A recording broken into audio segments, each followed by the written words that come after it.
யாருக்கு பிரச்சனைகள் முடிய போகிறதோ அவர்கள்தான் இன்னைக்கு இந்த முருகன் ஆராதனை வீடியோவை பார்ப்பீங்க அப்படின்னு நிச்சயம் கூறலாம். நீங்க நிறைய வீடியோக்களை பார்க்காமல் ஸ்கிப் செய்து இருப்பீங்கள். ஆனா இன்னைக்கு என் இந்த வீடியோவை நீங்கள் பார்க்க வேண்டும் என்பதை யோசிங்க. முருகன் மற்றும் பிரபஞ்சம் உங்களிடம் சொல்ல நினைப்பது என்ன?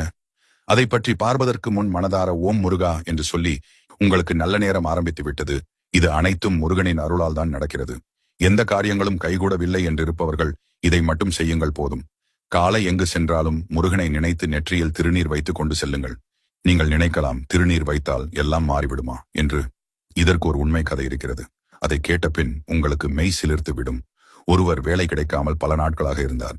இவரின் சகோதரி திருநீரை நெற்றியில் பூச சொல்லும் போது அவர் கிண்டலாக பதில் சொல்லியிருக்கிறார்கள், இதை பூசி கொண்டு போனால் மட்டுமெல்லாம் நடந்துவிடப் போகிறதா என்று. ஆனால் அவளோ அவனது நெற்றியில் விபூதியை வைத்து விடுகிறாள்.